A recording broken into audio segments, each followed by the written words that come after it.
नमस्कार। पेश है आज का तेज तर्रार समाचार बुलेटिन। 8 मिनट में दुनिया हाजिर। आज के विशेष समाचार हैं। पेइचिंग भारतीय परमाणु मिसाइलों की जद में है, ऐसा कहा गया है एक अध्ययन में। विदेश नीति में भारत का अहम स्थान है, अमेरिका ने कहा। राजस्थान के विधानसभा अध्यक्ष सुप्रीम कोर्ट पहुंचे। विकास दुबे मुठभेड़ की जांच के लिए आयोग बनाने के मसौदे को सुप्रीम कोर्ट की मंजूरी। प्रधानमंत्री मोदी का अमेरिकी कंपनियों को निवेश का न्योता। अमेरिका ने ह्यूस्टन में चीनी वाणिज्य दूतावास बंद किया और आडवाणी से मिले अमित शाह। लगाई जा रही है कई तरह की अटकलें। इनके अलावा और भी कई बड़े समाचार हैं, आइए देखते हैं आज का बुलेटिन।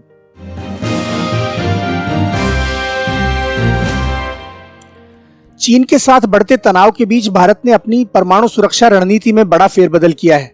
एक अमेरिकी थिंक टैंक की रिपोर्ट के अनुसार भारत ने अपने परमाणु बमों के विकास और उनके प्रयोग की रणनीति को पाकिस्तान से हटाकर चीन पर केंद्रित कर लिया है। अब चीन की राजधानी पेइचिंग भी भारतीय परमाणु मिसाइलों की जद में आ गई है।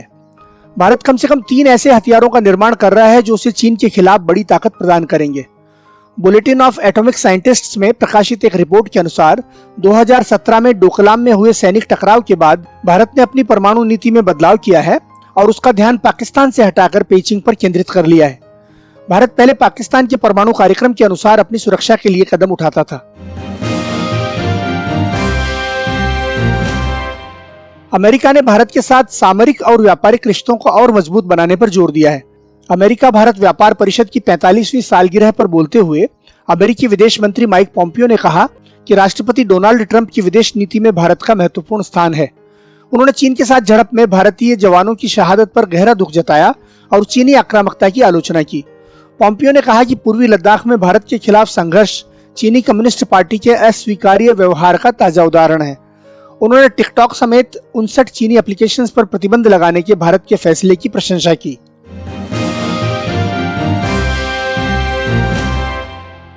राजस्थान हाईकोर्ट ने कल कांग्रेस के बागी विधायकों के खिलाफ विधानसभा अध्यक्ष द्वारा कोई कार्रवाई किए जाने पर 24 जुलाई तक रोक लगा दी थी। विधानसभा अध्यक्ष सीपी जोशी ने सुप्रीम कोर्ट में इस फैसले के खिलाफ विशेष अनुमति याचिका दायर कर दी है। इस पर आज सुप्रीम कोर्ट में सुनवाई होने की संभावना है। श्री जोशी ने सचिन पायलट गुट के विधायकों को नोटिस भेजकर पूछा था कि उनकी विधानसभा की सदस्यता रद्द क्यों न कर दी जाए। इस बीच मुख्यमंत्री अशोक गहलोत ने प्रधानमंत्री नरेंद्र मोदी को पत्र लिखकर अपनी सरकार को गिराने की साजिश रचे जाने का आरोप लगाया है।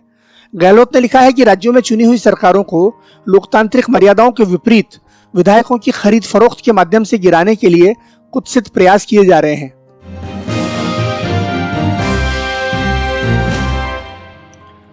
उच्चतम न्यायालय ने कानपुर में 8 पुलिसकर्मियों की हत्या और उसके बाद मुठभेड़ में विकास दुबे और उसके 5 सहयोगियों की मौत की घटनाओं की जांच के मुद्दे पर विचार किया। उसके बाद अदालत ने पूर्व न्यायाधीश डॉक्टर बलबीर सिंह चौहान की अध्यक्षता में 3 सदस्यीय जांच आयोग के गठन के मसौदे को मंजूरी दे दी। इसके 2 अन्य सदस्य होंगे इलाहाबाद उच्च न्यायालय में पूर्व न्यायाधीश शशिकांत अग्रवाल और उत्तर प्रदेश के सेवानिवृत्त पुलिस महानिदेशक KL गुप्ता। सुप्रीम कोर्ट ने उत्तर प्रदेश सरकार द्वारा पेश अधिसूचना के मसौदे को मंजूरी देते हुए कहा कि इसे अधिसूचित कर दिया जाए। सुप्रीम कोर्ट ने जांच का दायरा पर्याप्त रूप से व्यापक रखने का भी निर्देश दिया है।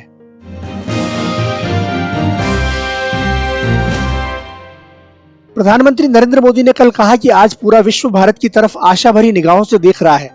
ऐसा इसलिए क्योंकि भारत ने अपने यहाँ खुलेपन, अवसरों और विकल्पों के शानदार समन्वय को महत्व दिया है। उन्होंने अमेरिका इंडिया बिजनेस काउंसिल की ओर से आयोजित इंडिया आइडियाज समिट में संबोधन के दौरान अमेरिकी कंपनियों को भारत में टेक्नोलॉजी, कृषि, ऊर्जा, इंफ्रास्ट्रक्चर, सिविल एविएशन, रक्षा एवं अंतरिक्ष, वित्त एवं बीमा जैसे क्षेत्रों में निवेश का न्योता दिया। प्रधानमंत्री ने आत्मनिर्भर भारत अभियान का जिक्र करते हुए कहा कि इससे भारत ही नहीं बल्कि दुनिया की समृद्धि का मार्ग प्रशस्त होगा।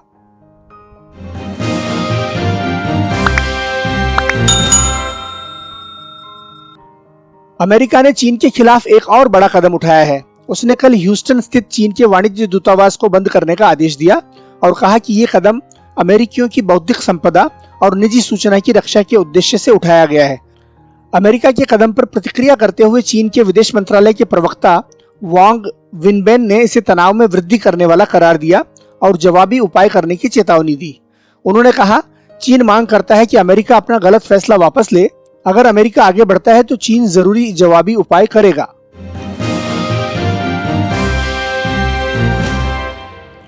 बाबरी मस्जिद के मामले में सुनवाई से ठीक पहले गृह मंत्री अमित शाह ने भारतीय जनता पार्टी के वरिष्ठ नेता लालकृष्ण आडवाणी से मुलाकात की। दोनों नेताओं के बीच लगभग आधे घंटे तक बातचीत हुई। 5 अगस्त को अयोध्या में राम मंदिर का भूमि पूजन भी होना है, जिसमें प्रधानमंत्री नरेंद्र मोदी शामिल होंगे। ऐसे में गृह मंत्री अमित शाह की आडवाणी से इस भेंट को काफी अहम माना जा रहा है। ऐसी भी अटकलें हैं कि श्री आडवाणी भी इस भूमि पूजन में शामिल हो सकते हैं। लालकृष्ण आडवाणी ने ही सोमनाथ से रथ यात्रा निकाली थी और राम मंदिर आंदोलन का नेतृत्व किया था।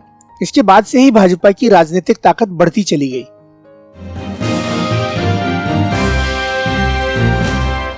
राज्यसभा में कल 45 नए सांसदों ने शपथ ली। कोरोना वायरस संकट के मद्देनजर सांसदों ने सोशल डिस्टेंसिंग के नियमों का पालन किया। सांसदों को सभापति के कमरे की बजाय सदन के भीतर शपथ दिलाई गई। उधर पार्टी छोड़ने के 5 महीने बाद ज्योतिरादित्य सिंधिया कांग्रेस नेताओं दिग्विजय सिंह और गुलाम नबी आजाद से मिले। दिग्विजय और सिंधिया ने एक दूसरे का अभिवादन किया, हालांकि दोनों के बीच कोई बातचीत नहीं हुई।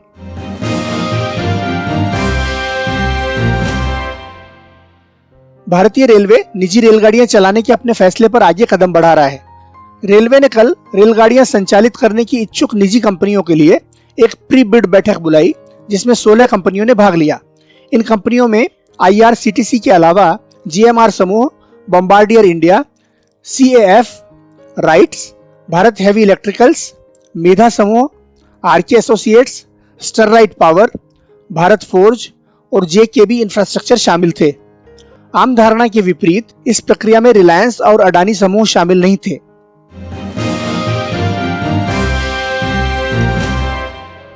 विश्व स्वास्थ्य संगठन यानी WHO ने बुधवार को कहा कि 2021 से पहले कोरोना वायरस का टीका बनने की कोई उम्मीद नहीं है। अगर टीका बनाने में सफलता मिल भी जाती है तो अगले साल के शुरुआती दिनों से पहले इसके इस्तेमाल की उम्मीद नहीं की जा सकती है। WHO के कार्यकारी निदेशक माइक रेयान ने कहा कि वैक्सीन बनने में भले थोड़ी देरी ही क्यों न हो जाए, लेकिन सुरक्षा मानकों में कोई कमी नहीं होनी चाहिए। दुनिया में अब तक 1,52,35,208 लोग कोरोना वायरस से संक्रमित हो चुके हैं, जबकि 6,23,576 लोगों की मौत हो चुकी है। भारत में कोरोना के मरीजों की संख्या लगभग 12.5 लाख है और लगभग 30,000 लोगों की मौत हो चुकी है।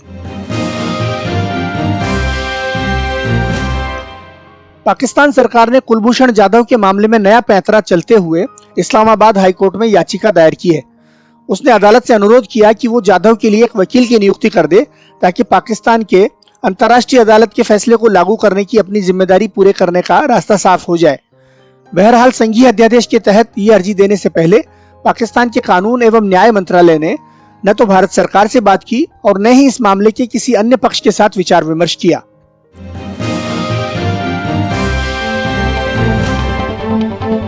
दोस्तों, ये था आज का तेज तर्रार समाचार बुलेटिन। हम देते हैं सीधे सरल समाचार, ताजा और सटीक, वे समाचार भी जो अखबारों और चैनलों से लापता हैं। नियमित रूप से इस वैकल्पिक समाचार बुलेटिन को देखने के लिए हमें सब्सक्राइब करें।